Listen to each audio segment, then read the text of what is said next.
Honestly, your typical anime boy. He's dumb as shit and looks just like every other one. Hi, hello, everybody. Hi. Whoa. Uh, welcome to the first episode of Late Night Anime. Yeah, It's a podcast we're doing, um, that is bi-weekly. that is correct. It's Yeah, more like a book club. pretty much. We're gonna watch. We're gonna record bi-weekly. Watch it show in between every time. Talk about shit. It's gonna be a fun time. Yeah. Uh, Um, should I introduce myself? sure, I'm, please do. I'm Todd. Uh, I have watched some anime. Just some. Just some, a little bit. I gotta say, my favorite anime of all time has to be Arcade Gamer Fubuki. It's sick. I love it. That's just a little bit about me. Can't say that I've ever seen that. I I think ho- about 20 people have seen it, so yeah. fair enough. Hopefully y'all know me. Uh, but I'll introduce myself anyway. My name's B. I don't watch that much anime, but this is gonna be like my introduction to a lots and lots. But I'm interested and always willing to learn about a lot. So it's gonna be a fun time. This week we watched Bakemonogatari as our main show for the hmm episode. Um, so yeah, it was a good time. Do you want to go over? Let's see, what was our Just wanna, plan? What do you want to talk about first? Seasonals or yeah, you want to talk about what the seasonals that you've been watching? literally just Spy Family? That's it. That's it. Nothing else. What do you think of it? What do you think? I'm really enjoying it. I'm an episode or two behind at the moment, I think. Mhm. Um, I'm all caught up. but I'm loving it. I'm loving it so much. No, it's It's really cool. it's fun. It's fun. I think Um, Cloverworks and Wit really blew it out of the park with the adaptation. It's a seriously cool did show. yeah, did you read the manga as well? I've looked into a bit, but then I saw that an adaptation was coming out. It's just like, I'll wait for the adaptation. Yeah, yeah. Yeah, I've heard I, I've heard that it's a really good adaptation, but mhm. I think there's that one bit, the bit in the where Lloyd does the whole castle thing for Anya. yes, yes. That is all anime only, and it is insanely cool. I Yeah. really love it. So that It's wasn't so in the well manga at animated. all? No, I think it's just him fighting Yor at the end, Huh. and there's no whole like massive sequence. That's all anime original, and it's really cool. And it's so good. Yeah. Yeah, I mean, I think and that's what kind of elevates it as an adaptation. for sure. And I mean also who doesn't love Anya? Like who doesn't? That's uh true. yeah. Speaking of good adaptations, you want to talk about today's episode, Bakemonogatari? Uh It's for sure. This is a show done by the Studio Shaft back in 2009. Uh, it's based off a light novel by author Nisio Isin. Nisio Isin's pretty known for his mystery novels. I think particularly like this is probably his most popular work, the Monogatari series. He's known for like Kubikiri Cycle, which is a whodunit type mystery, or at least the anime was. I don't know how it goes past that. He's done things like Pretty Boy Detective Club, Katanagatari, Medaka Box, and he's very stylized, especially in his way of his dialogue. Mhm. I think Shaft does a good job of adapting that. Yeah, it's certainly unique. um I think this is my second time watching the show, so I've gotten, I don't know, after seeing like, I've been going through a lot of Shaft shows. I think I've seen like 70 titles of theirs. So that's really? like season one, season twos are like specials and stuff. Yeah. Yeah, any list keeps track of that. I've made it to like, I've been trying to watch all of them. Uh-huh. And so I've made it to like a pretty absurd point. This one was like the second Shaft show I saw after like Nisekoi. And I didn't even recognize that Nisekoi was actually as stylized as it kind of is, Yeah. especially in certain aspects of its direction. But Bakemonogatari definitely stuck out to me and definitely motivated me to look like to get more into the studio and for good reason. I mean, dude, it is so heavily stylized. It's not like anything else you'll It's see. crazy. It stands out for sure. You want to talk about like what stood out to you Sure. style I wise? mean, even just when you take into account like just the first episode, what stood out so much to me was their, I guess their framing and their use of contrast. And it's Mm-hmm. just gorgeous also. It's such a pretty show. Yeah, especially for like at the time, I'm pretty sure Shaft was like a pretty low end studio, and they really got in more into the TV anime things. And Akiyuki Shinbo Yeah. was hired permanently into the studio around like 2004, Uh-huh. and like they hadn't really made any big productions until Bakemonogatari, which was like huge for the studio Really? and So brought them this was into the this was their mainstream. first Yes, big one. So kind of. Yeah, I think they before they like had any budget? pretty much. I mean, you can watch their other stuff, and it's all really stylized like this, but it doesn't like. I think Bakemonogatari has probably the best animation that they've done up to that point. Uh-huh. Maybe like I don't know, like the Negi adaptation that they did has some pretty good animation. I think Yeah. they did have like some like pretty niche, like things that did well to like small subgenres like Hitamari sketch is a really good like Yashike Slice of Life or Zetsubo Sensei is a really funny show. I don't think those took off as much in the mainstream as Bakemonogatari adaptation. Like Uh-huh. Japan, that show is like, or at least was in like the top five like favorite anime of all time. Yeah. Like the series itself, That makes sense. I think for a good reason. I really like it. Yeah. Definitely in its style. You want to talk about the plot though? Because Sure, that's sure. Well, let's talk about the plot, maybe a little important.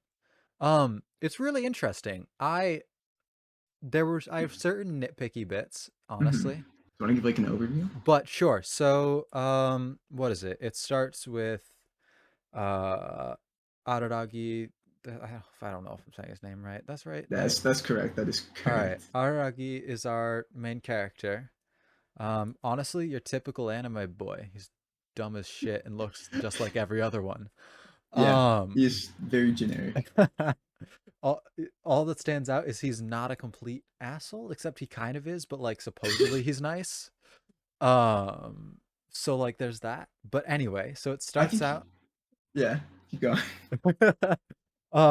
it starts out with him discovering that this girl in his class, what's Senju Gahara, right? Yeah, Shinjuku. Um, is super light, like has no weight.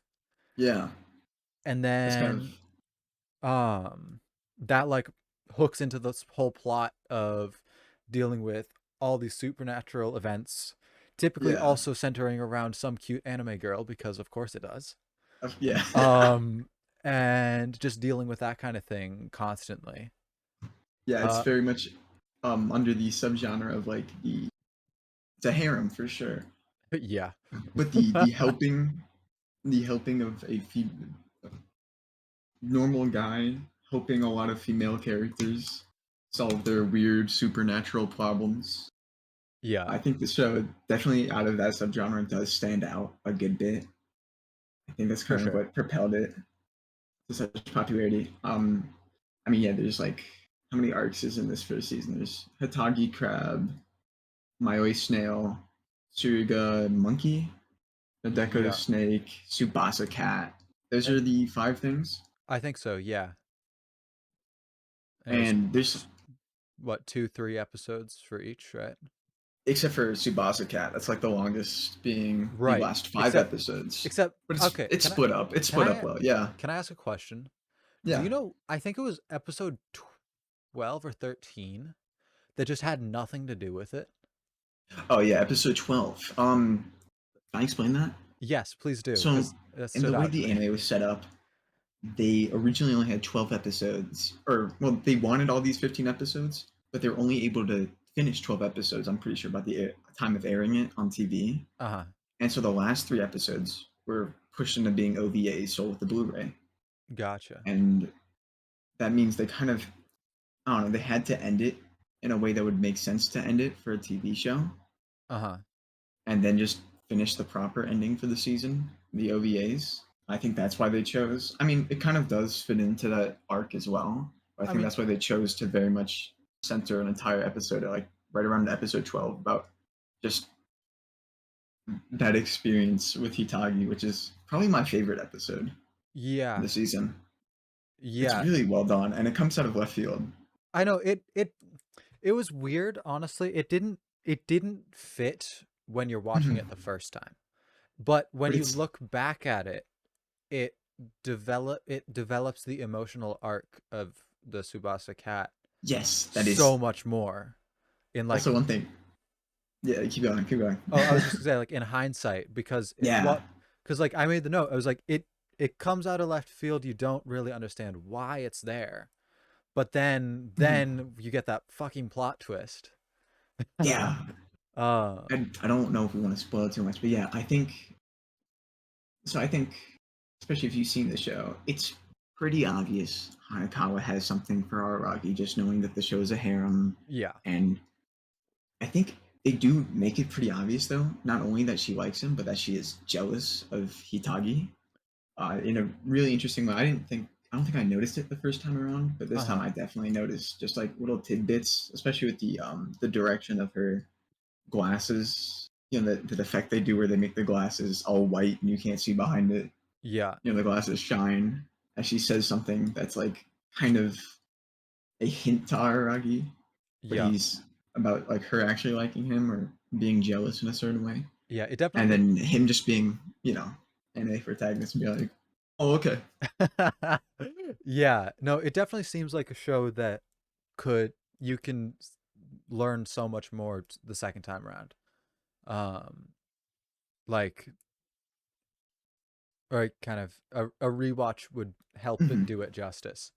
Well, Um I mean, coming from the fact that Niso Isin is a mystery author, uh-huh. he leads in with a lot of this mystery, and you don't quite know what's going on. And there's, it's very achronological. Like Bakemonogatari, timeline wise, is the third in the series. Okay, I was But gonna ask about that because it seemed like there was a lot of backstory we were missing. mhm. But it's not like you're missing anything because it was written that way. Bake Uh-huh. was written first and it animated first. Yeah. But and I think they do kind of do a pretty good job of explaining some backstory. I don't think you You need. you don't need it, Oh, you don't need it. That's the thing. but And if they you do have it, I definitely think it might be too much. uh-huh. But It I might make some of the anime feel redundant. yeah, they definitely reference it a lot though. Mhm. But and they Well, explain bits and pieces here and there, which is good. But there's certain things like that just you kind of have to accept that they are what they are without it needing to make too much sense. what was that for you? Um, largely, Shinobu. Oh, really? Um, That makes sense, actually. Yeah, because like I think small vampire girl. yeah, I think I think I know kind of how that all came to be, sort of, Mhm. but it like not entirely. They're right Um, on the details, and I mean, it definitely. I think a lot of the issues that I have with Bakemonogatari are answered well in subsequent seasons. Because uh-huh. like the thing you watch right after Bake is the 2016-17 trilogy of films Kizu Monogatari, which is the backstory between Koyomi, Hanakawa, and Shinobu. Uh-huh. That makes sense. And I think there's kind of I don't know, there's also a little bit of an issue with that, but like we live now and not when this stuff was airing because those movies came out in 2016, 2017. And if you looked at a timeline of when the anime was released, that's towards the end of its lifespan, even though it's like the second thing Yeah. that was like written in that book. Uh-huh. And that's because of director, what's his name? Tatsuya Oishi, who is the is a very prominent director in Bakemonogatari. And he took on the role of working on the Kizu Monogatari films, which he spent like 5 years on. He spent a very long time. Like Really? he is, yeah, he was kind of made fun of in the office for the fact that he would do all the storyboarding himself. And for like these set of films, that's like 3.5 hours of just straight storyboards, which is insane. Yeah. And so sensibly, it took him forever. But I think they turned out amazingly. Well, you Did haven't they? seen I them. haven't seen Yes. them yet. just from a technical standpoint, there's some of my favorite anime films. Uh-huh. That makes sense. But yeah, when it comes to the way Shaft was set up, especially in these productions around this era, or starting from more of this era around 2004, director Akiyuki Shimbo was permanently hired as Shaft, or just hired as Shaft. Which is where he works now. He's been working there for you know since 2004. That's 18 years. That's a really Yeah. fucking long time. Um, and he had been known for directing a bunch of other stuff Uh-huh. before that, mostly OVAs or lesser known TV shows. And he was particularly known for his outstanding style in a lot of those works, Yeah. like his heavy use of shadows and um, playing with like color palettes Uh-huh. and also Lolitas. Um, but another thing about him is that he's very much of the philosophy of encouraging all of his other staff members to contribute things. Yeah. I think you can see that best in the Bakemonogatari series, because if you've seen Shinbo's other stuff, you can tell that Monogatari's style isn't just him, Uh-huh. and it's definitely in the other directors. Like he That's was taken cool. in to Shaft more as a supervisor of works Yeah. and like overseeing everything, and then he'd have like a cast system of people who like learn from him directly, of less experienced directors like Tatsuya Oishi, who up to that point had been like an episode director for a few things until he came over to, or until Akiyuki Shimbo came to Shaft and would work with him, and then Uh-huh. he was able to become like director in his magnum opus of Kizumonogatari. And then Oishi was, especially during Bakemonogatari, was the mentor of, I think, Tomoyuki Idamura, Mm-hmm. who after I think, I don't know what season, but he became the main director of the Monogatari series as a whole at a certain point. Gotcha. And more recently, he left the studio and is more of a freelance director now, Uh-huh. working with Bones with the case study Vanitas, and you can definitely tell his style is there. It's Yeah. a really good show. I recommend that as well. I have not seen Another it, but I'll make cool sure to. vampire show. And then he's working on the more recent Widen Film show. I think it's called like Call of the Night or something like that, Uh-huh. which is another vampire show. Dude's definitely got a thing for vampires. I mean, who doesn't though? Vampires are hot, man. I that's don't. that's facts.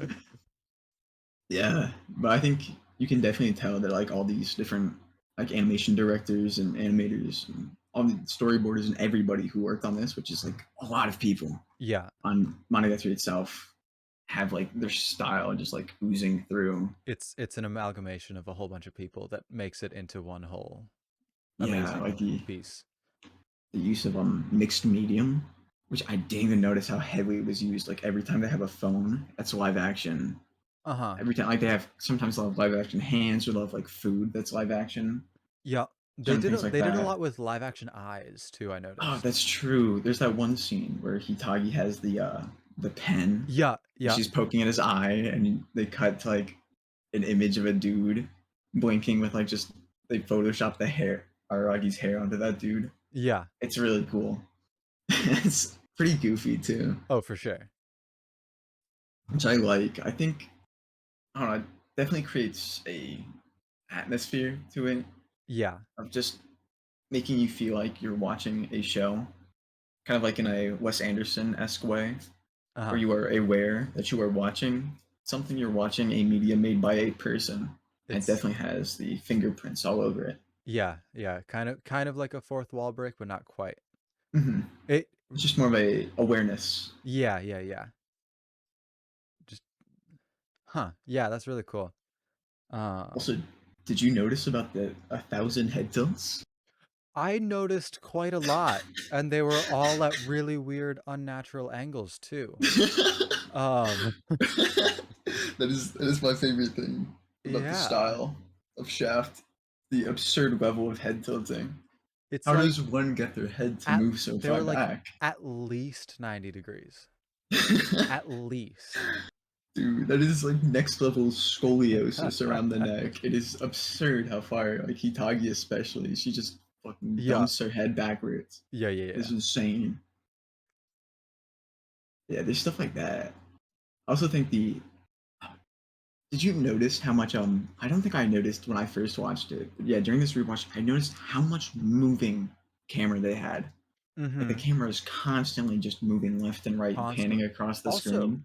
it's really interesting. They don't tie their shots to a location, which is really, really interesting. I noticed it the most during I guess really the final episode, What do you mean? and the final arc in Subasa Cat. Um, or I guess they don't, because what I noticed is they spent a lot of time flipping between locations for the same shot. But it was a continuous shot. Oh, like where they'd So skip ahead and like Arag. Oh, when Aragi's walking with like Subasa, and they'd be talking, and then be like they'd be like in a much further place, but still in the same sentence. yeah, yeah, yeah, exactly. And like it would flip between like the classroom, just different interactions. But it Oh, but it like that was trip, that weird trippy segment yeah, during the climax. exactly. And I it know was what you're talking so about. so cool Yes. because it was like it was the same conversation, but I kind of with different people, but kind of not because they're that same person, but it's like It's e- Subasa's alternate personality exactly. sort of thing. And then so it goes on to be so it like flips between that and it's like hmm time jumps too, but they're not because it's like it kind of seems like it feels like memories at times, I but it's think it's. not because I it feel like it's a lot of the heavy use of perspective throughout the show uh-huh. is ties in with that. It's like, I mean, there's an overload of just how many shots we get of just like Aragi blinking, and then we get a shot from his eye as he like pans up across a girl or just stares at some tits. Yeah. Um, but I think that ties in with like a lot of aspects of that. Like all the cars are the same, all the bikes are the same except for his bike. There's no Uh-huh. background characters because Aragi doesn't really notice that, or at Yeah. least in the book, he didn't describe that. So when it was adapted, it's kind of like adapting straight from his mind and what he That remembers makes sense. specifically. Yeah, that And I think that kind of ties in with it of just him being in his own mind about things. it definitely took me a while to notice the lack of background characters. I definitely adds that weird dream It feel. does. The entire thing sometimes felt like a fever dream. I'm not gonna hmm lie. No, it's really cool. I like that. It's like, it's also because there's cars.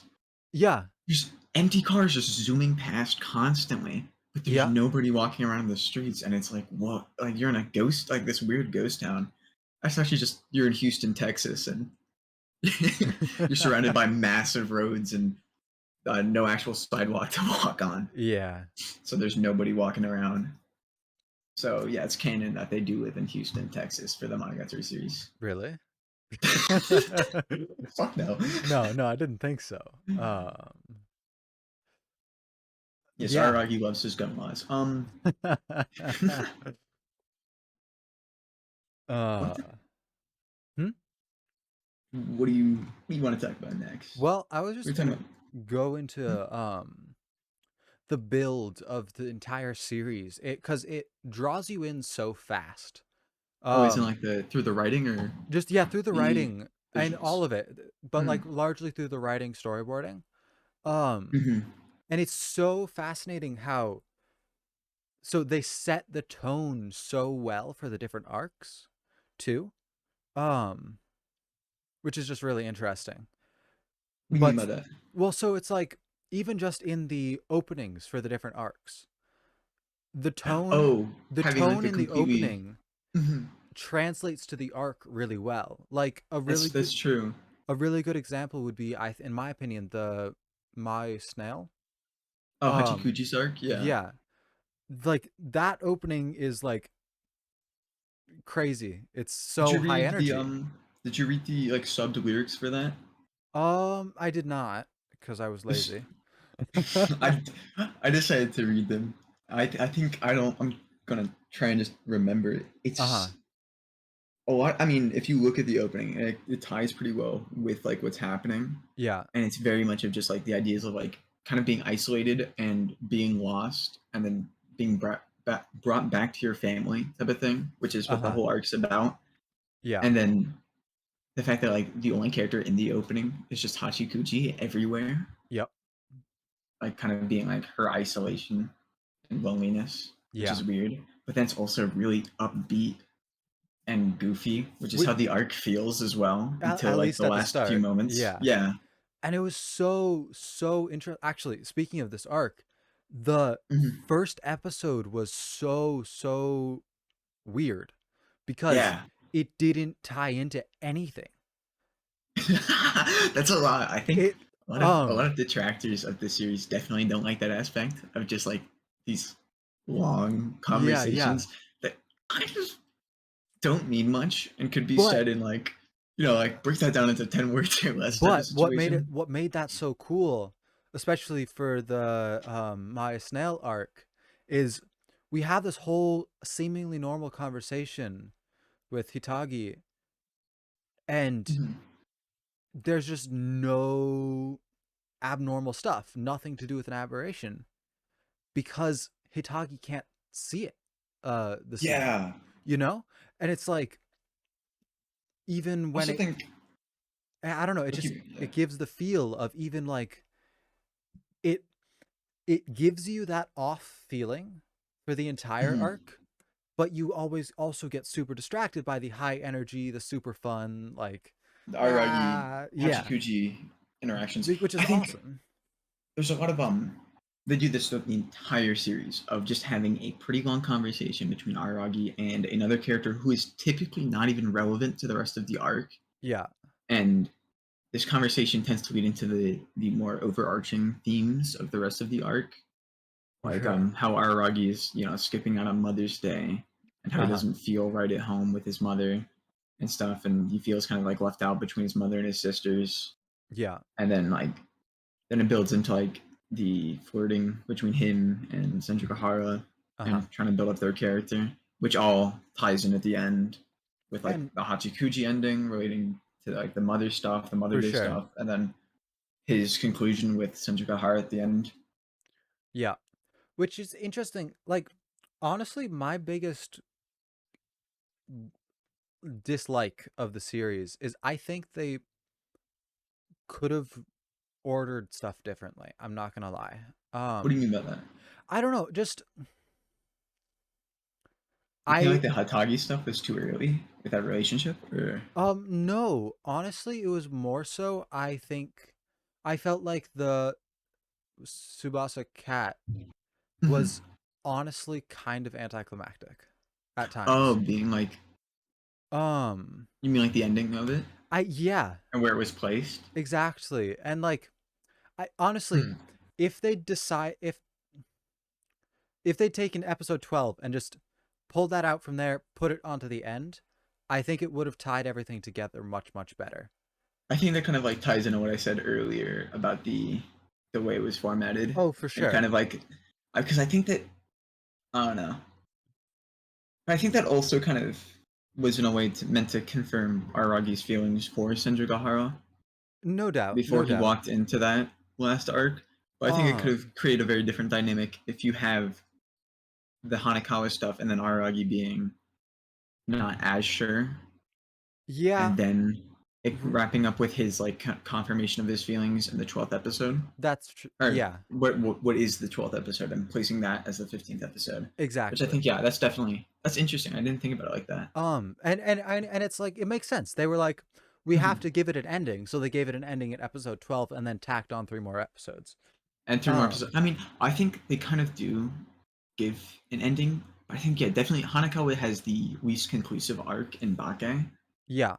But like, okay, this Um, I don't think this should be spoilery for well, like it's fine all of if it these is. characters. They're I mean, considering how many more episodes there's 100 episodes Wait, worth. what? I think in the series, in this whole series, around Oh. 100 episodes.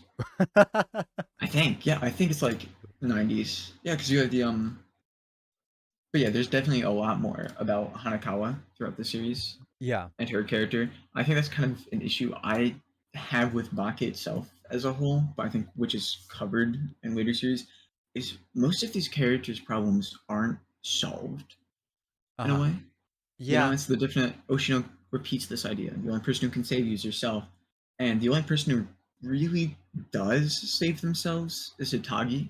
Yep. And that's she feels like the most well capped off by Bake. No Because you have doubt. so many episodes about her and Nagaragi, and then she is like starting to figure herself out, and distance herself from these problems.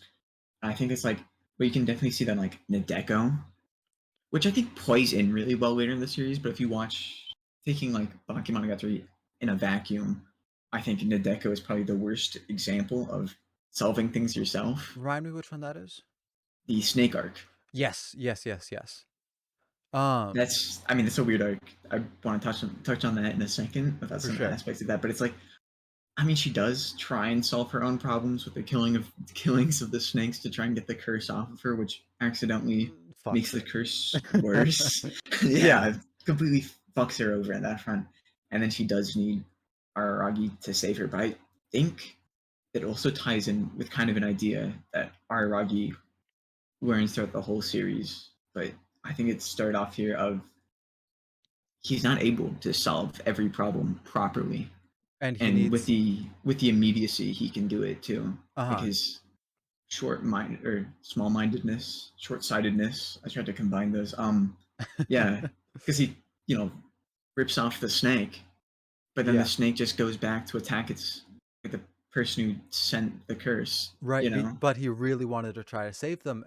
I guess You want to save them that too. arc was entirely there to teach Aragi that he can't save everybody and he needs to Yeah, prioritize people, which he needs is to prioritize. Yeah, really interesting. it's And also the level of self-sacrifice that he goes towards the end of that arc, because okay, I'm kind of just going to spoil the go ending for it, go for for this it. arc here. Snake is coming, this invisible ghost snake deity is just kind of attacking him, and as it's making its way out, Araragi just stands in front of it and is about to let the snake just fucking kill him Yeah.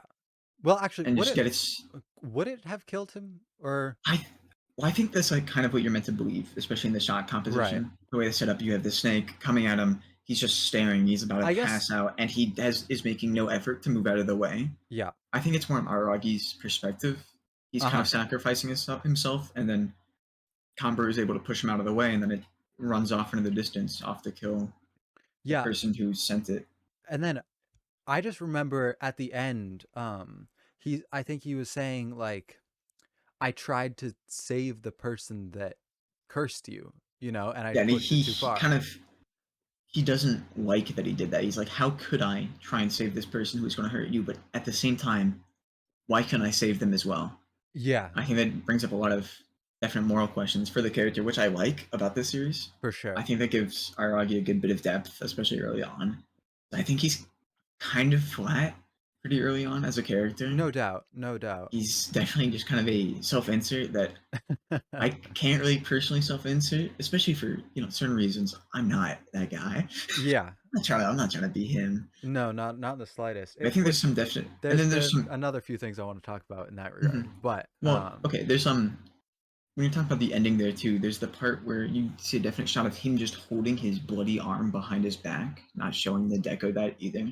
yeah, Like just trying to hide that he put himself in danger too, and not wanting help, yeah, which is a very prevalent theme throughout the stories. Him trying to deal with things by himself, which for I think sure. ties in well with like the ending with him relying on Shinobu Uh-huh.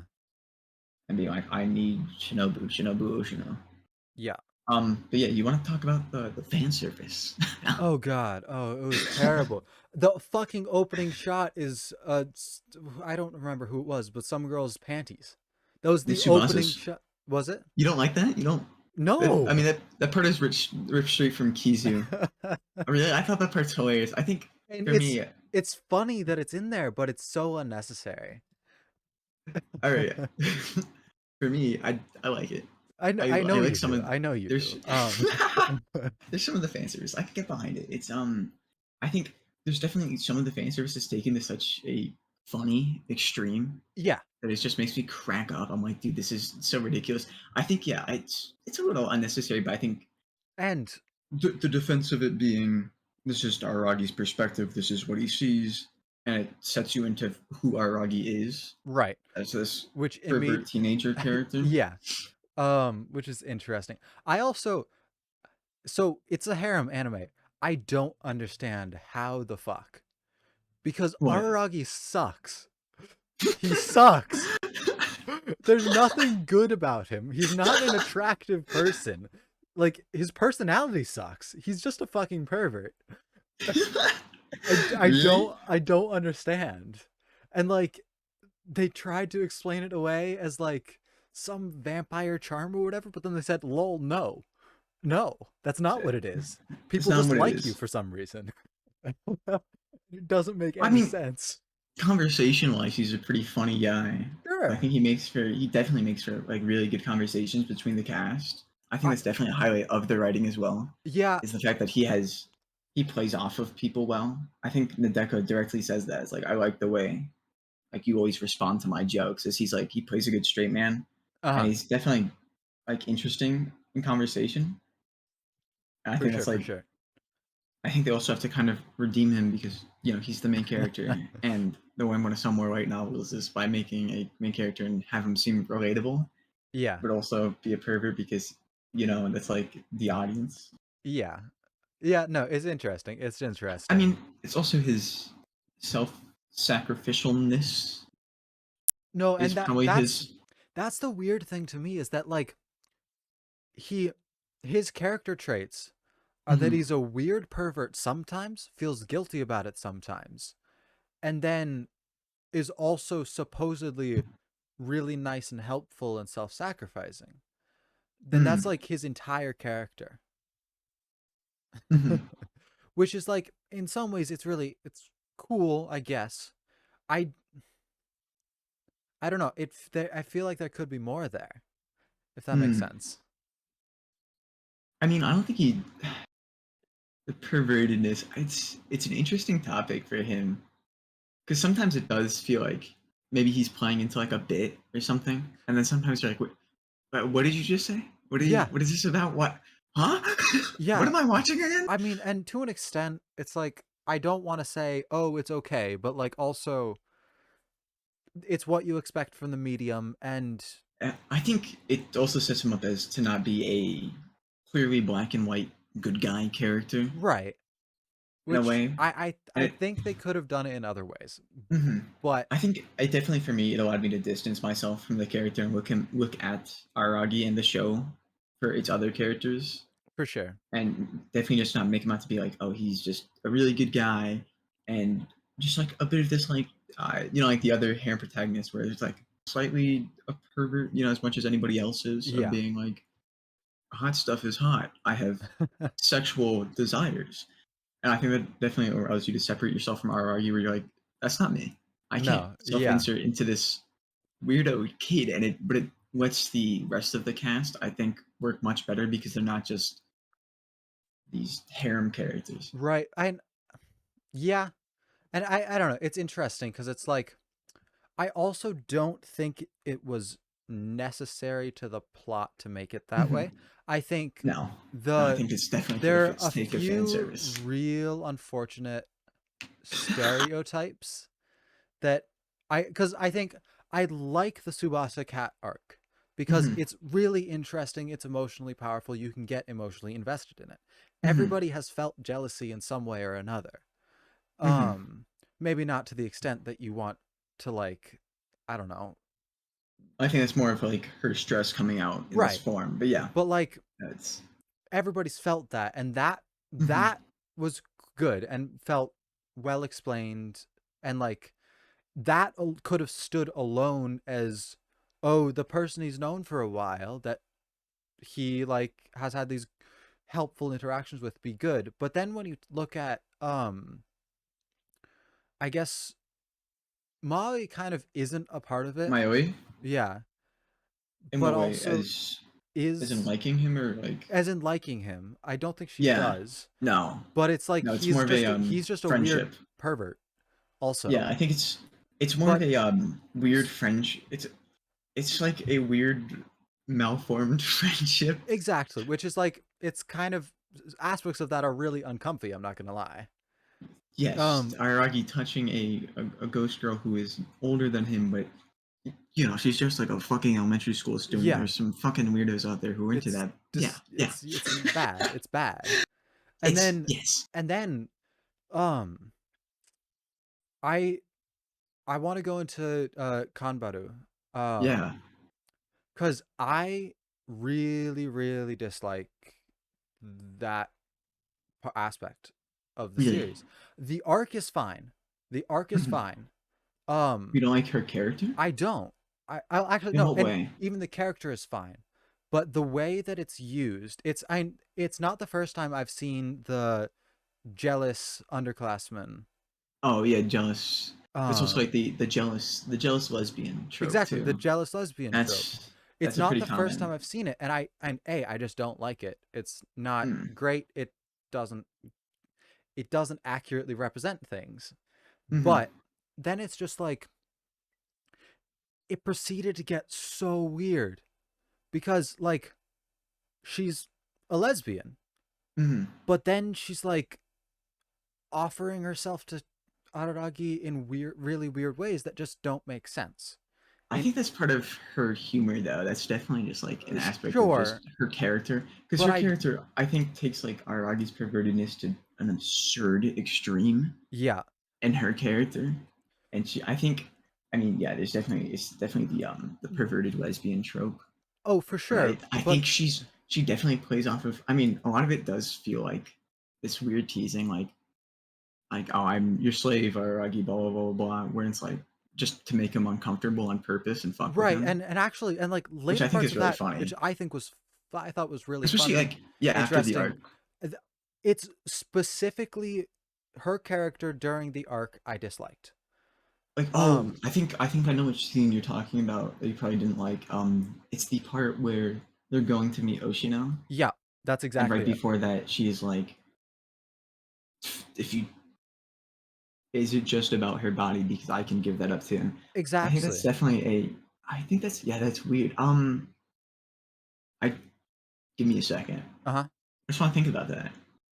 Like what that kind of like what that means in that context. Because like It's I think it's honestly part of messed it's up. oh no, it is. It's definitely a very crazy thing to say. I think it's not. The thing is, though, it's not too out of character for her.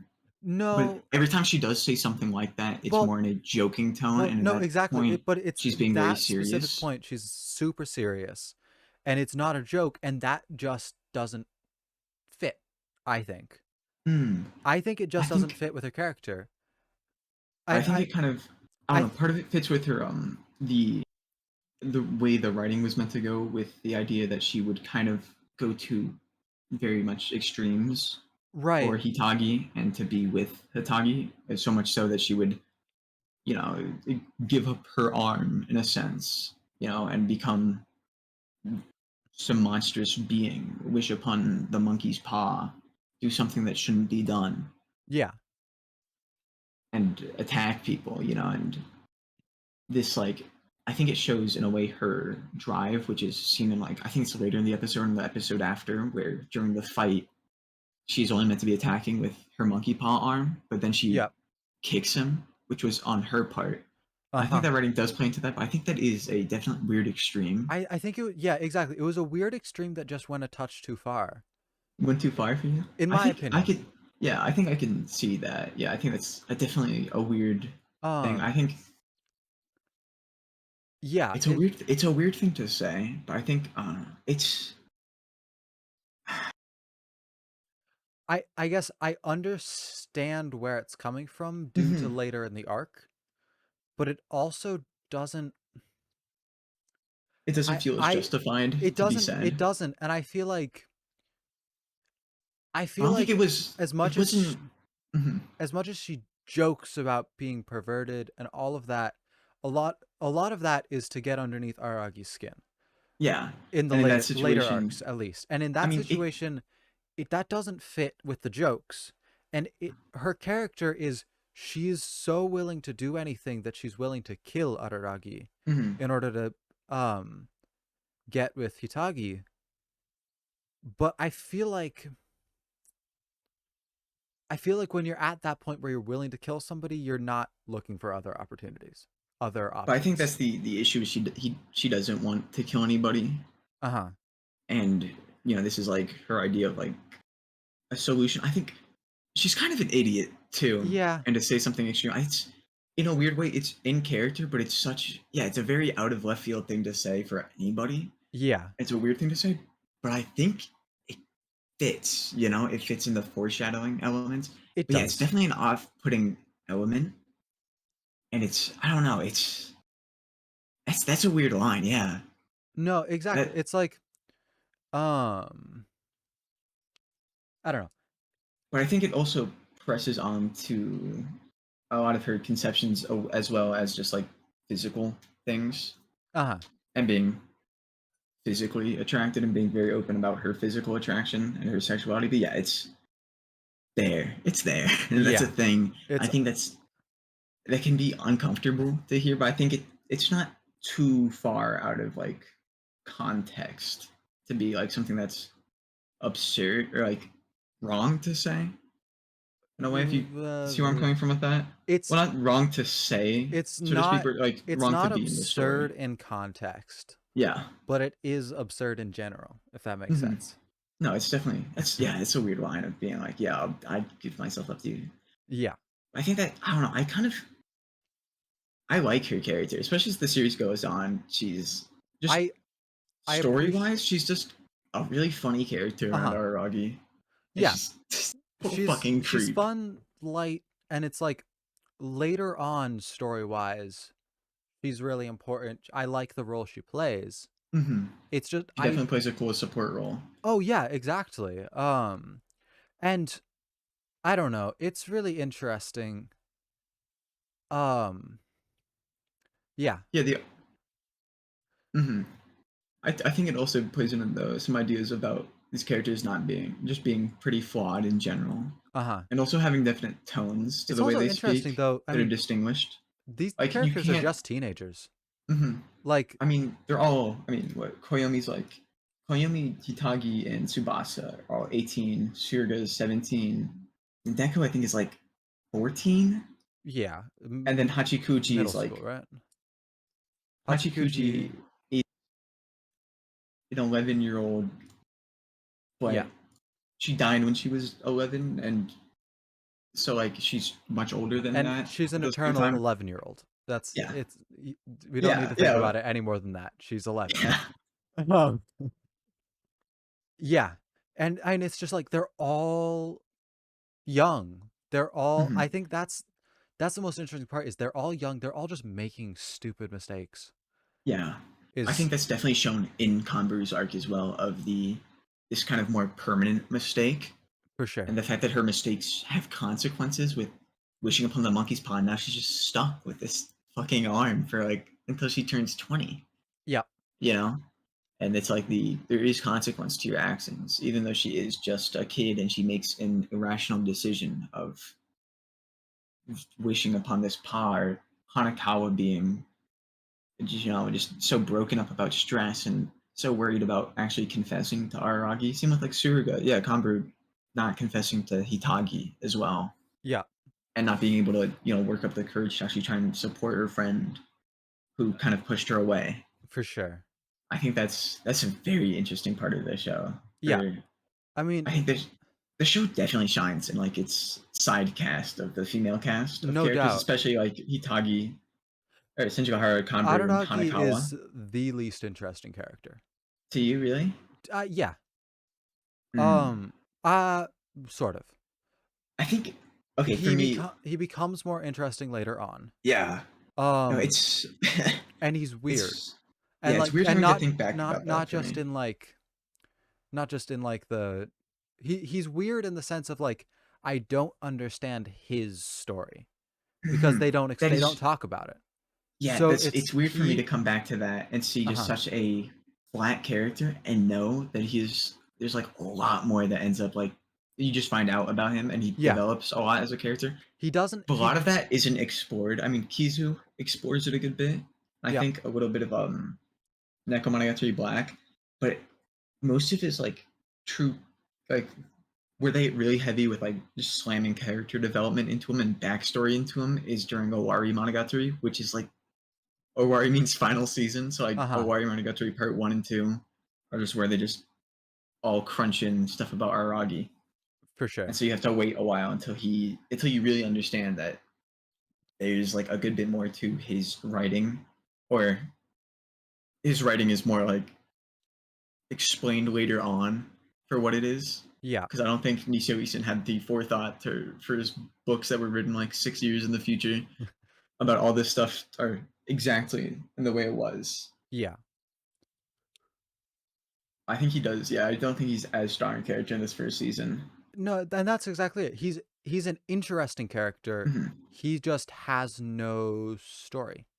Hmm. I think that definitely The though he helps to pull in more of every a I general mean audience because yeah. yeah, Every he's other generic. character's story is based around him, but he has Hmm. no story himself. Or Which, no story that we know of to that point well, in a way. in this, because I've only ever Yeah, seen this, I yeah, know nothing else about him. He has no yeah. he himself has no story. And you know he Hmm. has a story, but you don't know his story. Hmm. It's definitely Um there's a lot of intrigue behind that in this season. for sure, They kind of which set up, they build up this like, what is this? Who is the small lolly vampire that he keeps with him? You and know, yeah, and it makes it interesting. what are his weird Um relationship with Oshino, who yeah, is a really cool character. Do you want to talk about Oshino? I want to talk about for Oshino. sure. We're talking about Oshino. Let's. All right, just for context, Oshino is some dude in like he's at least 30 or some shit. And I don't he think they what ever gave a proper age for him, uh, and he is known as old. a like he's older. He's like middle aged, and he's an aberration specialist. You And know, he's he's like living in some abandoned building, he right? lives in it's yeah, it's like Was it a it's some school abandoned cram building. school? Yeah, it's a cram school. That's what it is. The Yeah. abandoned cram school building, which is a really cool set, and I really like the abandoned Yeah. cram school as It a was set. crazy. It's And the the use of the tree growing out of desks. it. On the yeah, the desk set up, his like throne of desks, and then Uh-huh. sleeping in the desk setup, and all these things. I think he's Oshino definitely represents a really cool character, Oh, and he's so cool. the voice acting by Takahiro Uh-huh. Sakurai Uh-huh. is so amazing. But yeah, he's first off, he's sick. He's this character design. They made him look so cool, and they give him the cigarette that is never lit. Just such a cool tidbit. I think he says it in Kizumonogatari where he's like, he breaks the fourth wall saying like, if I ever got an anime adaptation, it would cost too much to add the smoke effects or something Yeah. along those lines, which is just so goofy to me. And he's just a weird, goofy old man who lives in an abandoned school, and he wears a Hawaiian shirt and is ripped Yeah. and just talks kind of funny. He's got like his catchphrase, Well, you know, like what, feeling antsy are we now or something like that. What's the I don't exact know. phrase? I think I have that in my notes. Um Oh, did something good happen to you? Type of thing. it's also interesting. There's some imagery attached to him. Hmm. So I think it's his is it an earring or a necklace or both? He's got Um the upside down, the upside uh, down cross, yeah, the upside down which is cross. I just think it might be both I because think I it's know he both. has a neck. I think it alternates, which is Yeah, also funky, but it's just really interesting. That symbol has, I mean, like different connotations to it. I know yeah, some of them are like yeah. It's I both I of his things. I think like I read up on it at one point or another, and like it's rooted in I think Christian myth, like Yeah, it's definitely religious stuff. Christian. It's definitely Christian No, without no, a no, doubt. no. Yeah, But it's like I, of being it's like kind of like the devil well, yes and ish. no, because so it started, the imagery started, Hmm. I do not remember who or what, but some guy wanted to like either be buried or be killed on an upside down cross out of devotion to Christ or something like that. Do Hmm. not quote me on this. I do not know Okay. what I'm talking Okay. about, but I'm pretty sure I read that somewhere. Source, you made it the fuck up. Oh, yeah, exactly. Um, Source, my but mom told me. Yeah. which is really interesting that it later transformed into the symbol of the devil and like Yeah. antichrist and stuff like that when initially it came from some dude's um devotion to it. Hmm. But I think anyway, I it's probably used in this context of being more of like an anti-Christ type of thing, but more in the way of being like anti-spirit, oh yeah, of being no, like having this exactly. ability to just work against the spirits. He's not a man of divinity, you Yeah, know? no, He exactly. doesn't believe in all of And this it's stuff. interesting, he's Or also not that he doesn't believe, but like he doesn't, like pray to a god. He is more on an equal term.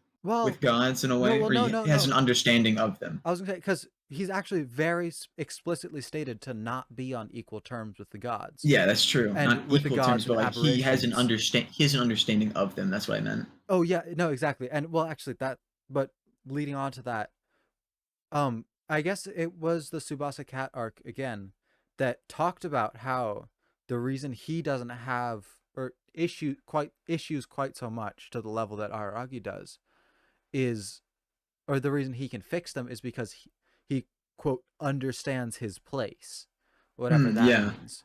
But it's just he has an understanding of, I guess, the natural order where it's like aberrations yeah. need to be feared, worshipped, believed in, and all sorts of other things. You learn a lot more about him in Kizu, especially who he is I can when it imagine. comes to a lot of things and his Um, place. But yeah, it's in the story itself. He's yeah definitely just more of the helping hand that is like the plot device helping hand. He's yeah. like, oh, we need help. Oshino, do you know what the fuck this is? And he gives you some context, or he'll help you. He'll dress up like a priest for 5 minutes and find the crab that's inside you or Well, whatever. yeah, and that's Get the shit actually out of it. that's the other thing I was going to talk about with Oshino is because he later said he trained to be a priest in school, right? But Mm-hmm. then he never signed on with a temple, and Yeah. we don't know why that is. At least I don't. Um, No, that's you something that I don't think is covered. It's covered. His backstory is covered lightly. I can imagine. Yeah, he's not the main character, so I can imagine why it's not covered that Mm-hmm. heavily. But No, it's he's interesting. Yeah. he's really interesting, and it's just like you get the Like he, combination of the anti. I guess in this case, we're gonna assume it's like kind of an anti-spiritual imagery with the upside down cross. yeah.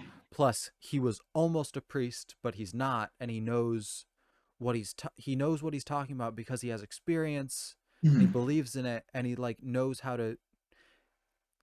Yeah, Uh, definitely. Like he's a kind of a mediator role. he's You an know, exorcist. He's like an exorcist. in a way, but it's not like he's like anti Right. all spirits. It's not like he's going to hunt down Hachikuji. It's definitely more of like a. It's stated pretty much in Kizu that he's kind of a guy who keeps the balance Uh huh. and he wants to keep this level. He knows his place, and it's to keep this spiritual balance between the human world and the spirit world, and to Yeah. make sure things don't go to shit. And that's where he comes in to help. I Right. think when it's like when we're taking his character to outside of the realm of the plot and who he represents, of just kind of being a like a parental figure ish or like a Uh huh. teacher figure, He's and like his ideas like you have to learn how to save yourself and you have to learn like I'm not always going to be here. You can't always come to me for things because yeah. someday I'll just be gone. And I think that plays into the idea of growing up as well. Uh huh. That is shown throughout the series of like these Do characters. you remember? I'm sure that you've covered it at least once in school. The Mm-hmm. the hero's journey or the hero's Oh yeah, arc. yeah, fuck yeah, yeah, Jesus Christ. I know it's That's stupid. ninth grade English class, yeah. Yeah. It's stupid kind of, but it is helpful in analyzing this kind of thing. Um, where so we just look at Oshino, and I think he plays the role of the mentor. Yeah, no, for sure. And No, that's I yeah. don't think that Bakemonogatari starts at the beginning of the hero's arc. I really don't.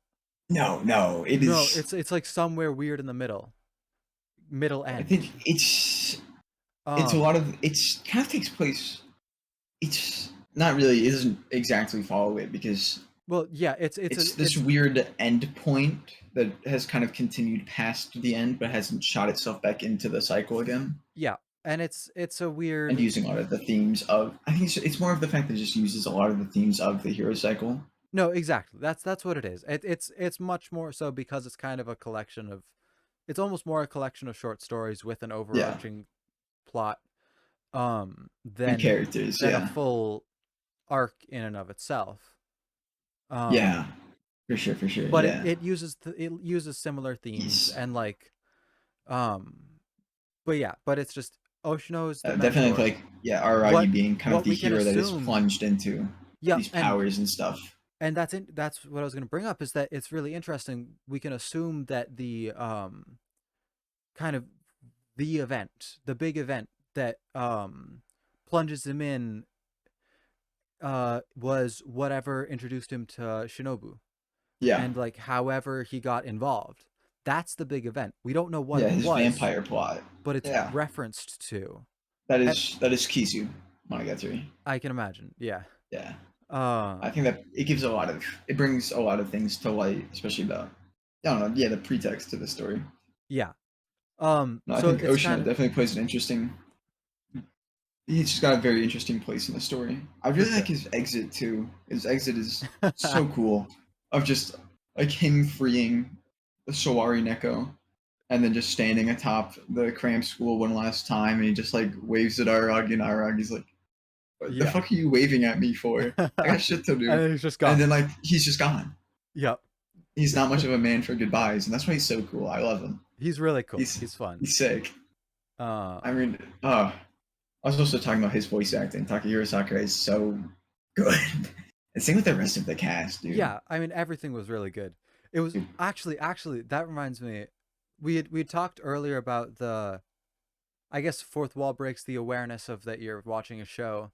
Mhm. It's just a funny little moment that I remember Oh, of yeah, yeah, I know. I already know what you're gonna talk about. Yeah.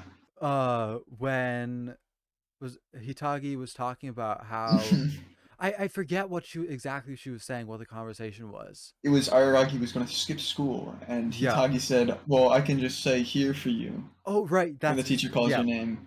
And it was like, what? But how? We sound nothing alike or whatever. And it's like, but I have a skilled voice actor.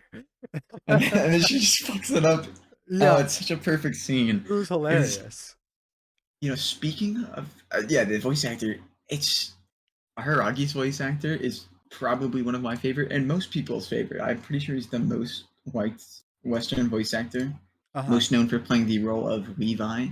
Oh, yeah. Yeah, okay. I really like. I mean, his work as Araragi is so good. I think he pulls off the character magnificently, He does, and for especially for sure. the comedy bits, he is really good in a lot of Shaft comedies. He plays like Koichi Nomiya, the main character in Arakawa, Under the Uh huh. Bridge, Zetsubo Sensei, and Zetsubo Sensei, and like Kakushi Goto and Kakushi Goto, like all these comedy shows, and he is like so perfect in them. And his it's just his voice acting. You don't feel it as much in Levi as you do in his other characters, and the way they just overreact to things, and it's Uh just huh. so fun to like hear him talk and freak out. He plays it so Well, well. which to an extent is also a note to his credibility as an actor, is that that's not Levi's character. I know we're No, not talking about, yeah, and he's able to play yes, such a starkly different character. yeah. So it's just like, that's a credit to how good of an actor he is. That he Probably the can, most interesting actor in this to me though is Shiwa Saito mm-hmm. because after she'd worked both Hiroshi Kamiya and her had worked a lot with Studio Shaft, especially during or like when Which character Shimbo was introduced. Hmm? which She character played did for Senju Shimbo? Hara, Oh yeah. and like I'm scrolling down through the years of her work because like up to that point, a lot of her roles had been like she played Hazuki, which is another lolly vampire in the first Shaft show Shimbo worked on, or first Shaft show Shimbo like oversaw, and like her voice is really high pitched in that and Yeah. whiny. Same with what's her name in the main teacher character, Becky in Penny Pony, who is another really who's a 12-year-old teacher and Huh. is obviously just really high pitched and whiny. I like a lot of her characters kind of have this thing up to that point of just being more higher pitched characters Yeah. and sounding more childlike. And then Hitagi is like really different and Yeah. doesn't sound whiny or anything. It's just like I don't know, like looking at what else she's done, her range is crazy. Uh-huh. And Senjugahara is definitely a sentiment towards that as well. I think yeah, all the other actors are at this point really well known. It's like Kana Hanazawa is huge. She's like best known for like Mayuri and Steins Gate, Uh-huh. and I mean Nadeko and this, and a guy one of their Nisekoi, Ichika, and Quintessential Quintuplets. Mm-hmm. A lot of really popular. female characters. I like Takehiro Sakurai as well. Yeah, I Yeah. played Oshino. It's like Gyu from Demon Slayer. Have you seen Oh. that? I have not watched much of it, but He's some. yeah. Also Reagan in Mob Psycho 100. Mm-hmm.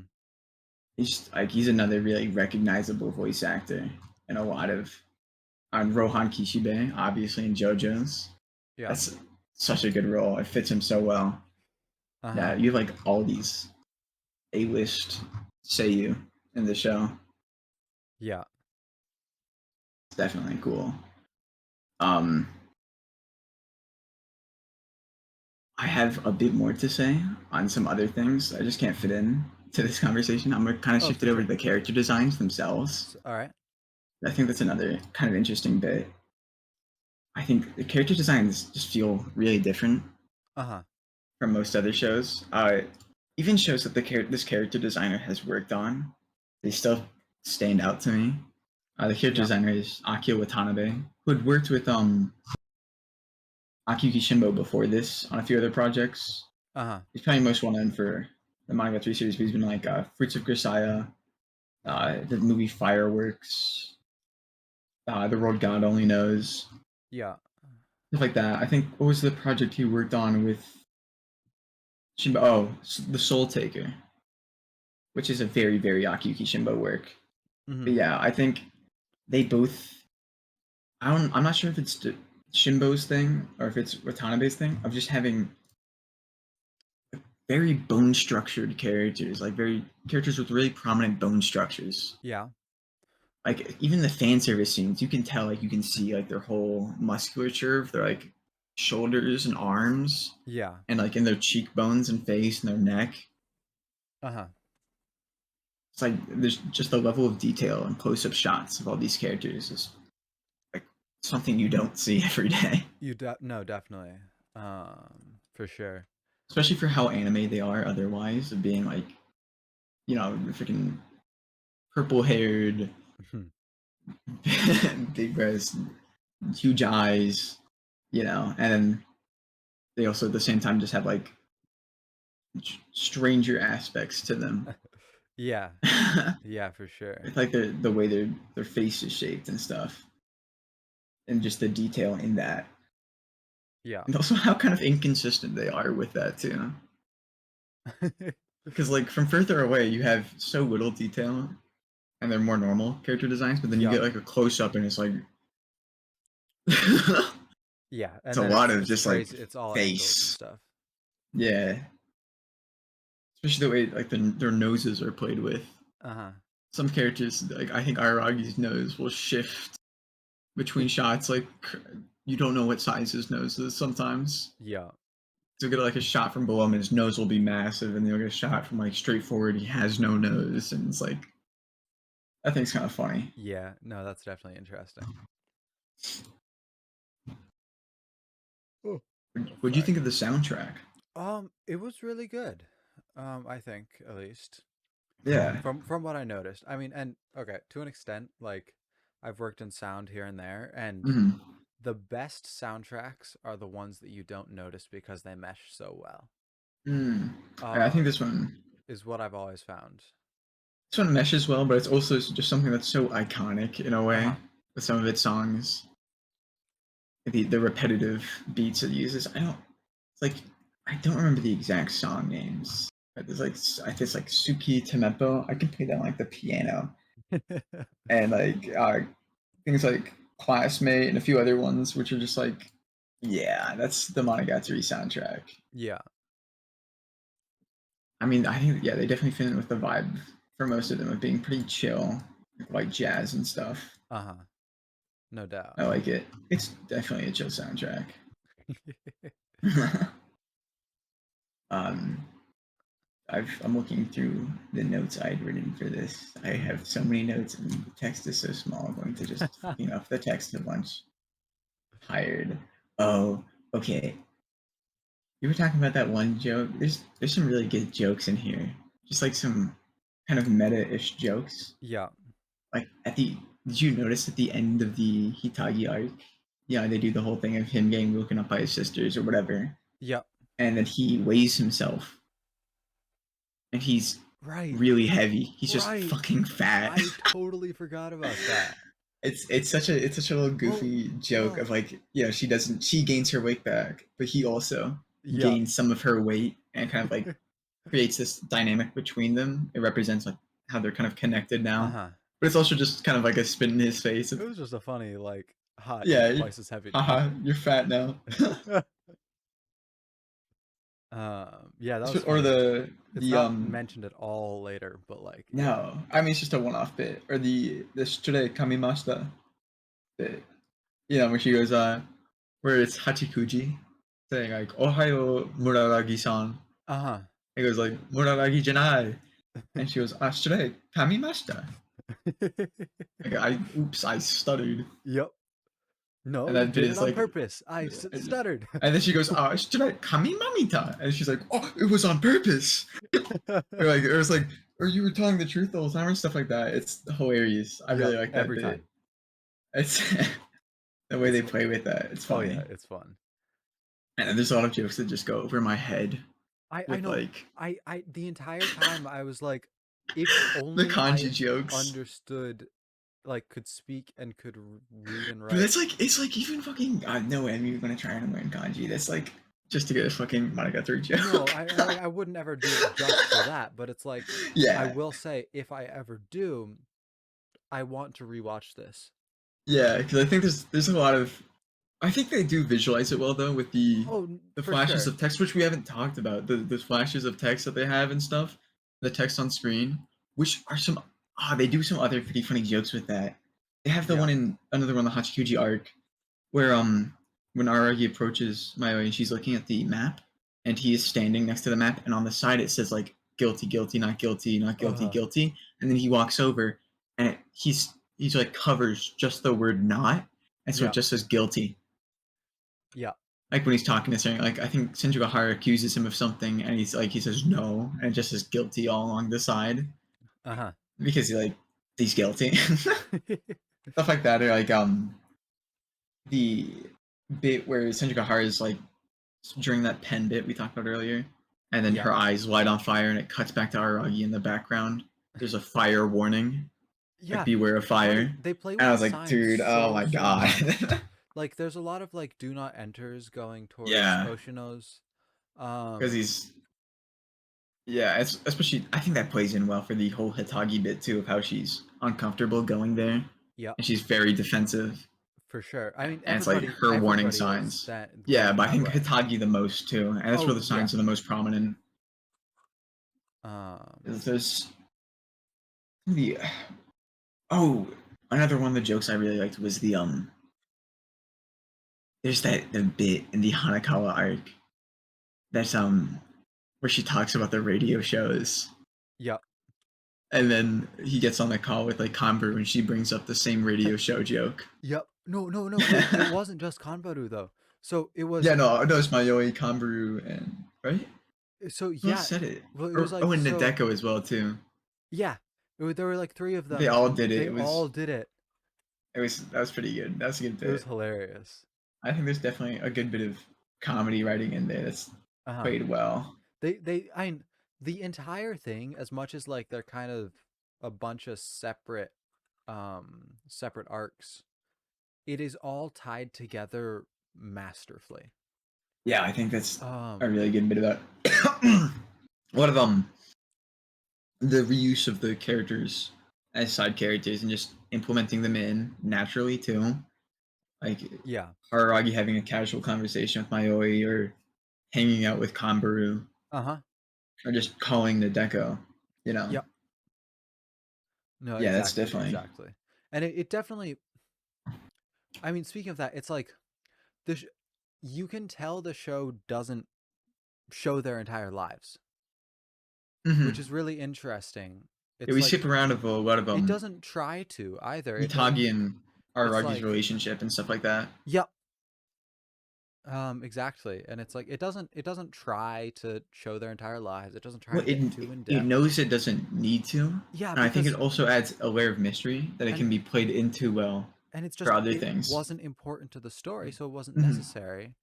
And It then also like avoids redundancy, like yep.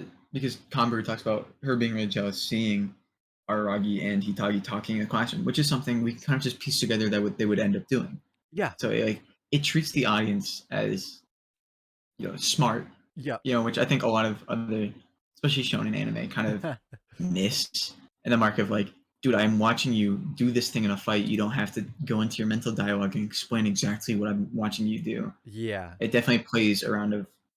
I think that's also the advantage of it being like a light novel as well, for sure. of being just written and having the confidence in the writing, Yep. and then playing with that, and also just having limited space and time to not show everything and have it paced out well. Yeah. I think that's definitely the cohesion is definitely the best in Hanakawa too, because she is the last arc, but she's seen throughout the whole series, Yep. and her character is built up well to where you have a good enough understanding I of who mean, she is she's by the the end. wait, hold on. Is she the first other character that you see? She is the first character you see. Right. She is the panty shot, I see. Right. But and then then she's the first. And the first talking scene, it is her and Aragi. Yeah, do we get Hanekawa interaction before we ever meet Senjugahara? I think we I get don't the I we don't get the remember. shots of Sensugahara falling and Aragi walking up the stairs, And then we get the and then it cuts asking. to the first dialogue is between Hitagi, or not Hitagi, Hanekawa and Aragi. Uh-huh. That's the first dialogue in the Which whole is series, I'm pretty sure. that's actually super significant. Hmm. Cuz it instantly is like these two know each other. These two have It a places her as a character in your mind, and she yep. shows up enough to be more of a character. She's And she's so it doesn't feel like she's thrown in last second as yeah. like, oh, this is Aragi's only friend before he met all these other attractive women. See, look, now she also has a problem that we didn't build up at all. No, the whole series went Well, through the and she process of was like actually showing her being jealous and yeah, building her up as a good friend of which Aragi's and maybe a sexual interest, which to an especially in extent like. is vitally important, which is actually the that's Hanekawa, in my opinion, is the best written character. Oh, without a doubt, that is Um, so easy to just say that. Yeah, like just in every way. I um, think a lot of that relies on the fact that he kind of, Niso Isin coming into that had a lot of ideas for who Hanakawa is because of like the yeah. backstory with like Kizu and Nekomonogatari Black being more of a backstory explaining like I summer break mean, and Golden Week, and and then so there's more of an idea of who Hanakawa is, and also establishing Hanakawa with Araragi of the fact that they already know each other and we're yeah, about to have more of a deeper interaction between those two characters. Yeah, which no, but for but sure, for but sure. there's also like we get what was her name? The girl with snake, Nadeko. Nadeko. Um, she had this like supposedly deep and rich history with Araragi, but she was Mhm. just there. Well, I think that's not true. I mean, It's in her mind. She has this deep and rich history with him, but but Araragi has no recollection of her. I think in that's displayed at well. least at first, at least at first. Well, but at the same time, it's like he only knew her as like his little sister's friend type of thing, Yeah, and that's actually yeah, that's right. That is portrayed and really it well. plays the significance of like, And I guess I since forgot. Nadeko felt isolated, she thought of Aragi a lot more than Aragi thought of her Yeah, in a way, and and I oh, think I don't know. I like that effect in my mind has always been like weird. The fact that when you meet somebody, they might have such a greater effect on you, even if it's like a short interaction. You might yeah, remember them much longer than they remember you, and it's a really scary thought yeah, of just being like unimpressed, not having any impression on other people, and yeah. just like meeting somebody again, and they're like, "Who are you?" And you're like, I mean, well, honestly, all of these, all of the arcs have a message, have mhm, some kind of underlying meaning that pretty much anybody will be able to mhm. relate to. Yeah. Um, Has and yeah, the characters definitely. I think that's an advantage of being able to separate yourself from Aragi is being uh-huh. able to relate with the female cast a lot more Yeah. And I in mean, their and like issues. so Like I don't I'm think. I don't think as many people have, especially us, have experienced like Hitagi's situation. But it's Right. definitely Well, something that we can but kind to of an put extent, it's ourselves in. like We can put ourselves in, and we can understand some aspects like pressure from parents, right. divorce, and all these other I things. mean, yeah, and Hitagi is kind of one of those like that's something that and a we ourselves will probably never experience. Hmm. But um It's definitely something that happens too. It's realistic. oh, exactly. But it's also just like Hitagi, as much as it's important to acknowledge what it was that she was trying to forget, everybody has memories that they'd like to forget. Hmm. Everybody And has these hard these like unhappy experiences, that these you have to confront them, yep, especially in that it's arc. important to That's confront definitely the them. message. And I think there's it's like, just um they have a weight. Like and it's a mhm. mental weight for sure. No And doubt. you, But it's yeah, like it's you it's actually part of like. Have you seen Bebop, Cowboy Bebop? I watched a couple episodes, not much though. There's kind of the message at the end is carry that weight, Uh-huh. which I think very much ties into No, Hitagi exactly. And of then just the have you idea of you ever have to carry the weight of your past and what has happened to you and your experiences, no um matter if they're good or bad. for sure. Have you ever I mean it I can think of a million different not really, but like a million different stories where they say after getting this off my chest, I felt so much lighter.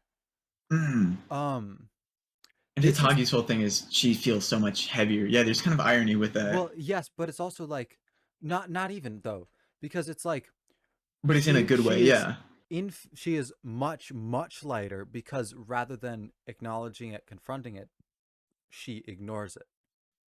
I think it's Which also it's that's the sentiment understandable, of kind but of like being lighter but still being yourself, and the fact that she does lose weight in a sense yep, with her just abandoning all of her weapons or school supplies. yeah, She kind of drops all of those, and that could also be kind of her getting the weight off of her chest because no matter how much she tried to ignore it, she was definitely like suspicious of other people and paranoid, for and sure. felt like she was in a position where she had to kind of carry around self-defense mechanisms Yep. in the form of Actually, staplers. and I'd like to bring that up too with just later She's we see her she talks about how she doesn't carry it around as much. And which Yeah, while it she's doesn't kind of forgotten explicitly about them. show her character arc of development and healing, we do you can kind of read behind the lines of she does. Yeah, Um, yeah, she feels more comfortable, and she's kind exactly. of let her guard down a bit more around other Which people. which is I think like that's yeah, it's more a cool. representation of her emotional state and her Um, relationship with Araragi as well. yeah. And then I mean, back to like just how each arc has its own story, we can then go on to like look at I I think the my snail arc or uh Hachikuji, yeah, Hachikuji's yeah, arc is also it's a yeah. much lighter topic for sure. I mean, it's still Um, kind of heavy, but but it's not also presented as heavy. it's not presented heavily, and it's also that's another thing that everybody can understand, the feeling of I don't want to go home right now. I don't Yeah, I think that arc is more about Araragi's feelings rather yeah, than Hachikuji as a character, and she's oh, kind for of more of a sure. vessel for Araragi to find his answer for these things. But um yeah, but it's like that arc everybody has felt that at some one point or mhm. another. Or most people, I'm not going to say everybody, but most people. And then Yeah, no, I like think that's a relatable thing. then Kanbaru was the next one, right? Yeah, I think you kind of um need.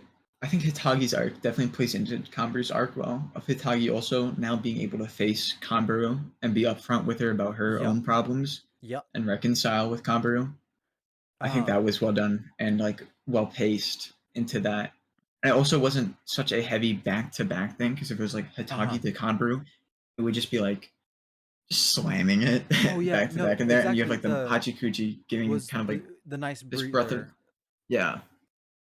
like almost a spacer, which is Mhm. like Between these two things they're so heavily which about was vitally Senjogahara. important. um at least I think so, Mhm. Also because about the Kanbaru arc, that fight was sick. Yeah, That part is so well animated. I love that shit. it was really good. It was really good. Oh, it goes so hard. And then and then again, we honestly, another good thing about the setup with having the Nadeko arc Mhm. between the Kanbaru arc and the Tsubasa um arc. yeah, Subasa arc was really important because it gave another spacer. Hmm. Which I think, and and it's yeah, not each they're arc. not just fillers, but No, like and yeah, the they establish other things they and they build up establish other other things important and they give characters. you a chance to and it gave the series a chance to prevent redundancy because Yeah, so you're not just like there are a lot of it's parallels between Subasa's arc and Kanbaru's arc. yeah, for sure, especially with the love triangle. Exactly. And yeah, if you had like a back-to-back love triangle situation, it would just feel lame. I think it would also make the show too haremy, Yep. which I think a lot of people say that this show is like a deconstruction of the harem genre, It's not. which no, that's not true. I don't think. I mean, yeah, they're more meta, I it's think, with it, it's and non-typical. it's a I think for me, or the way I look at it, it's more self-aware, and Yep. it plays with its tropes a lot of the time. You know, like they call out Itagi for being the tsundere character, but at the Uh-huh. same time, she's not your typical baka tsundere. Oh my god, you saw me naked, I'm gonna kick your ass. No, Araki gets to see her naked, and he becomes the one who's uncomfortable. Yep. Type of situation, and it's more of her just not being more of a human. Uh-huh. Tsundere being more of how a normal human would kind of be about not wanting to share their feelings by kind of just being a more closed off person who is harder to read Yeah. and teases people instead of being true with her emotions, instead of being like, I'm gonna throw an entire fucking school bus at you. Get out of my bedroom. What the fuck? Yeah. And also, yeah, I think it plays with a lot of tropes like that. I think like the most kind of straight played trope is Kanbaru Uh-huh. and Yep. that love triangle. But I think that's handled in an interesting way. It's handled It kind of interestingly. it subverts expectations of just Hitagi being the one to declare it. I think that's still pretty generic though. I don't know. It that one I think is the most it's generic of them. yeah, but it's I think it's action It elements kind of make up for that yeah, by being kind of it's and your also representing non-typical. other I mean, like bits. typically when you see that, it's also not the underclassman isn't a popular underclassman. It's just like an Yeah, underclassman. It's not a like friend. They're not somebody who's popular, and they're not somebody. I mean, it's never really given the like the attention, kind of the honestly. stake. No, I think what I'm trying to say is like the stakes as well, Yeah. because it's like she's out for blood. She's gonna fucking kill him. Um, Yeah, and I yeah. think it's also not the show itself too. Is it doesn't focus as much on its haremy bits. It's not pushing itself to be fan servicey all the time. Yeah. I mean, it has its elements, it has its times, but it doesn't push for its romance constantly. It doesn't push for this. Will they? Won't they? They kind of do. He starts dating a They girl just in the fucking fifth progress. episode. You know, there's Yeah. progress, and it plays with the tropes, and it doesn't focus on playing with the tropes too. It's not Yep. like, oh, these are harem tropes. It's Haha, look very at them. They're non so fucking lame. No, it's definitely harem-y, but it's non-typical. It's and it doesn't.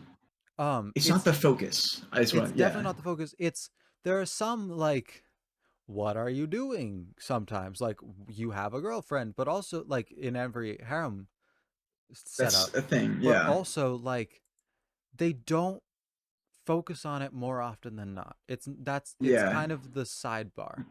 Hmm. Like it's there, but It's it's more of not a like a important. result type of thing. It's more yeah. Aragi's results for his actions is a number of female characters that become interested in him. It's like the thing is too is that not all of the female characters introduced end up even being interested in him No, there's romantically. three of them. There's 3 out of 5, right? yeah, yeah. You have Nadeko, Hanakawa, and Senjukahara, Yep. which are the ones, and because like Suruga's lesbian, Yep. and then Mayoi, though, I think is an interesting one of just her kind of ending up being a They're just friend they're just with. pals. Yeah, they're kind of pals with this kind of goofy, weird relationship where he assaults a Yeah. a ghost, and then they have a kind of deep conversation about nothing, Yep. and then she says some offhanded remark that ties into everything later. Yep. You know, that kind of weird relationship. She's definitely a character. I really like Mayoi as the series goes on. For sure. I think She's well written. she's interesting. And it's like there are definitely certain aspects that I think are unnecessary to the general storylines. And I think a lot of those play into either trying to make it more appealing to more demographics, Just being more fan service and be more stuff. fan servicey, more stuff like that. Like, I don't think those things Mm-hmm. are necessary to the story. I think some of it, to an extent, is that's kind of what you can expect from A, the Yeah, I think it's genre, like, and B, just I don't like know. the Yeah, medium. for me, kind of, Um, I don't know. There's some bits that I think just kind of improve the experience in some ways with that fan servicey stuff. Just kind of being so ridiculous, it's funny. yeah, Where you're like, okay, this is kind of fun, and it plays into a bit of a lighthearted mood surrounding that. And you're like, for me, I don't mind fan service. I think it's fine, dude. It's fun. I yeah. don't think it's it can. I I mean, don't think it's not as okay. Sometimes it's a bit forced, but it's not as forced as many other harem series, for sure. No, which I have to give them credit for. well, Because but they could have that definitely. honestly is what turns me off of the fan service in this a lot. Really, is that it's not played No, into? well, no, is that it's just sometimes it seems wildly out of left field Mm, because because it's I hate not to say a fan because servicey show in it's not a general. fan service show in general. The show itself has so much depth, and we get random panty shots or stuff like that, Mm, which is like when you look at it from like the show is from the perspective of Araragi. yeah, it To was an written. It's written very extent, heavily in the first person. right, to an extent that makes it understandable. Mhm. It's still not my favorite, but like I Yeah, I can think live that's with it. definitely a big turnoff for a lot of people when it comes to the show. It's kind I of can like live with it. I think It's not my favorite, it's but it's yeah. kind of hate. It's like its form of hazing. It's like if you can't deal with this shit, get out, type I of thing, mean, which kind of sucks. yeah. I think it definitely kind of limits its reach to people who are like who can kind of look past and be like, okay, that was either kind of goofy or let's just Yeah. forget about that type of situation, Yeah, and I mean, which can kind of yeah. suck. But I think like there are some good aspects to it. I think sometimes it can be used for plot elements that are interesting or part of the I writing, mean, but yeah, and sometimes you're to an like, extent, this is like unnecessary. I actually want to bring up I think you brought up earlier the scene where Senju was changing before Oh they yeah, went, and she's naked. Yeah, and yeah. it's like that honestly that scene didn't feel like fan service. It It was. wasn't, but it was like It was, but it wasn't it's the because it's the fan service you see in a lot of anime where you don't recognize it as fan service, which because I think is interesting because there's a lot of anime out there where you like. I'm gonna point to Aria, which is like it's a Yashike show. It's about girls uh-huh. riding fucking gondolas around sci-fi Venice, and it is very chill, and there is like no sexuality to it. Yeah, But they're also wearing really tight clothes, right. and you can see them outlined really nicely. You're like, wow, nice ass, you know.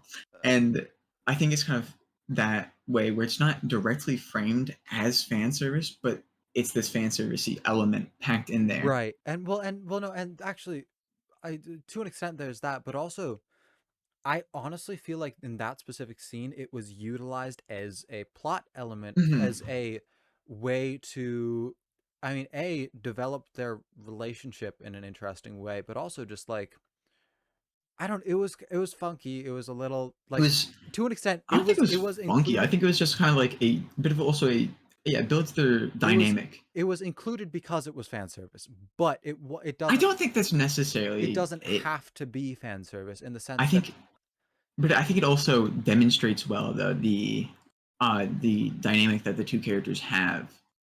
that Aragi's kind of the bitch in the situation, Yeah, so to speak. kind of. He is not the guy with the power, No, you and know, it's I don't know. It and just it he added. is put in the position of being uncomfortable Yeah, it by her, and it she's the one who added to the toys with him. general.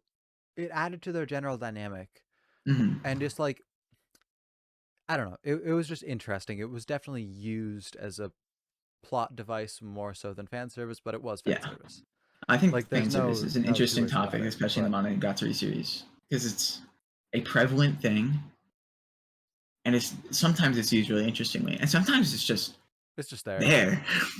Um, I think the yeah. Nadeka one is probably my least favorite bit. Like I'm Uh fine with huh. like almost all the other fan service in the show. I think it's just kind of goofy and it's there, and I don't mind it, and it's kind of fun. I think the Nadeko scene is really awkward. It no for sure for There's some sure. really funny bits. The fucking shot of Kanbaru and Aragi being like, "Yes," you know that shot, right? Maybe. Where they see her, almost naked, and they do like Yeah. the still shot of them like with their mouths open, like Yeah. cheering. Yeah. That shot's hilarious, but also in the context, it's really weird. It's really yeah. I think Sengoku's the weird case. I think it's like especially in the way they framed it. I was like, dude, I hope no one walks in on me watching this episode right now. That'd Uh be huh. so fucking awkward Uh huh. because this is No doubt. it's fan servicely shot. It's well shot for a fan service scene. I think definitely there is a lot of directorial and like just a lot of talent around the shot compositions in that Yeah. and the way of being able to frame stuff like that well. But at the same time, bro, she's 14. I Uh don't huh. want to see that. No, I know exactly. she's an animated character. It's But still she's kind of 14. uncomfortable. It It's is. still uncomfortable. It's still There's uncomfortable. yeah. There's no two ways about it. It's uncomfortable. Yeah. Um, I and think that like was a part that I just didn't like, and that's probably the only bit of fan it service was that I also was highly too put up. unnecessary, cause you know how like it was on her legs. Hmm. Um, I think yeah, we could have um, just had a. I don't think y- it's yeah, it was a scene there for the sake of fan service. I think we can just leave it at that yeah, with like that bit because they kind of just put her shirt back on like the next scene with her out in like the by the shrine. yep. She's more dressed at least. Well, yeah, and like even the swimsuit was like better. It's still like a little fan It's still servicey, a little fan obviously, but servicey, but to an it's extent, fine. It's fine, and it makes sense it within was the plot to explained be and it able to made see sense. that. Yeah. Hmm. And like so I think honestly if they had started and left it at the swimsuit. I think for me, not even that. I think it was just This the kind of the framing of it with the yeah. way it was shot to be like fan service. I think if it was framed to more of like like those close ups they have from Aragi's perspective of like when he first sees like the snakes pinned up against the tree of like these kind of horror esque shots or Yeah. like these shock. If you did that just right off the bat with her marks Uh-huh. from And being like didn't even wrapped by these snakes, didn't and you touch didn't it with a and fan like service stick. But yeah, um I think there was definite alternatives in that aspect, but I don't think it really detracted too much from the series for me. it didn't It detract was from it. there. It just It's it didn't add to it. it was one of those situations where I'm sitting there and I'm like, I am watching a TV show right now. This is what I am looking at. Okay, Yeah. I all mean, right. I don't know. Honestly, I think in hindsight, I think the swimsuit was them backpedaling. I'm not gonna lie. I think they Really? were like, "Oh fuck." I think they were like, "We got to roll this back. Hold on, hold on, hold on."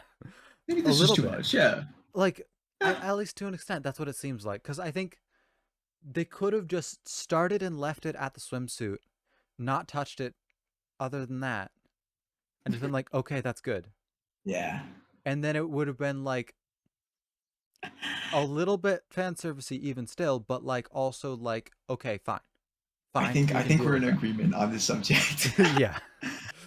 um, I don't know how much there is left to say about this. Um, I kind of want to talk about the 12th episode because that okay. episode's a banger. But Yeah. yeah, just like the last few things.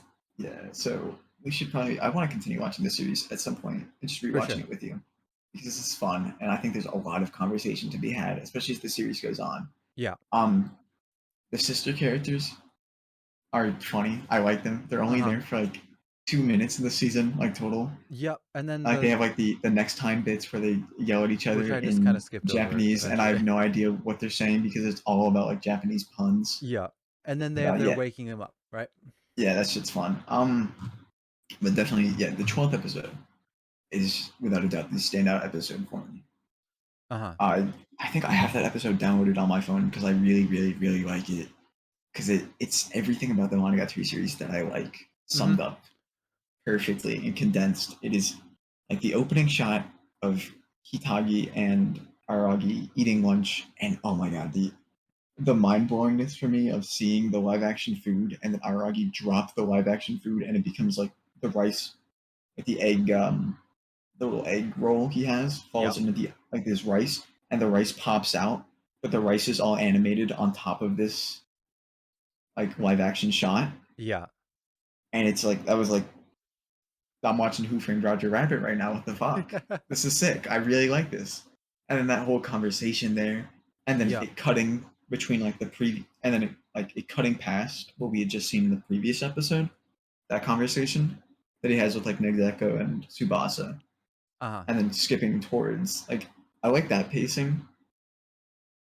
I don't know how it was paced in the light novel. I haven't read the Bake light novel, Yeah. but like of separating this like afternoon and then in episode 12 just going back to earlier in the day and then cutting straight to later in the day Yep. and just having like one episode be more about Hanekawa and the next episode be more about all about Senjugahara. Uh-huh.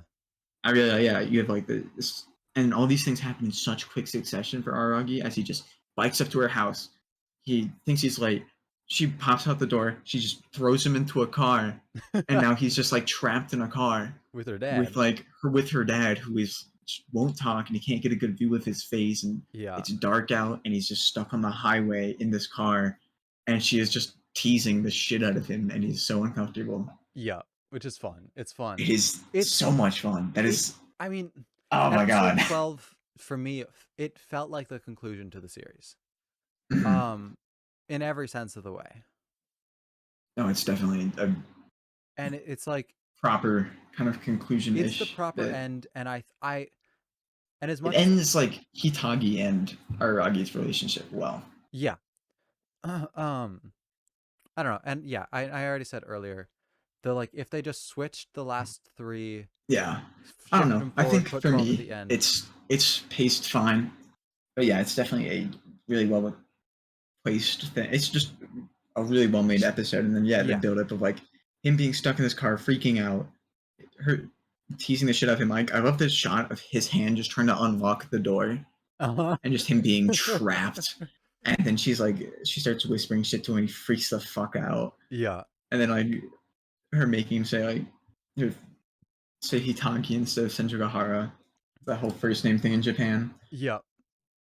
And then like they finally make it to their destination and she leaves to go set up and he's just stuck talking with the dad and instead of having this really awkward conversation it's just extremely wholesome Oh, for absolutely. this like side character you've never met before That was a and nice he conversation too. It was and just he gives like like the most wholesome monologue about shit and you're like wow what was it? I've never seen her this happy or yeah like you've changed like all these things and you're like for all this setup and then to have just like this complete turn on its head of you think like things are just going to get worse and worse and worse and then it this just really sudden tone shift to this really wholesome scene with the father, and then it continues to be like this really wholesome moment for the rest of the episode, yeah, and just like this really sweet thing. You're like, wow, what? for Like sure. by itself, that episode is like without any of the other context for the series, that episode works really well. Yep. You don't even need to understand who these characters are. Yeah, You for can sure. still understand like what's going on, and it's still a really good episode. I really like it. Yeah. That's kind of all I have to say about the series that I can think of. No. Yeah, I think that's just about it for me too. I did a little I think I told you about it earlier, but I did a little bit of research on just Oh yeah. origins of the stories. Mhm. I'll kind of try to summarize here and there. It was a lot about just like most of the stories aren't really based on any kind of legend. Some of them Mm. use imagery or pieces um from typical Japanese legend, Yeah, like like a monkey paw. well, the monkey paw, it's not from Japanese legend, but yeah, Oh, but legends in general, but yeah. from legends in general. But like, so the crab, um, Mm. I believe. Let's see, what is it?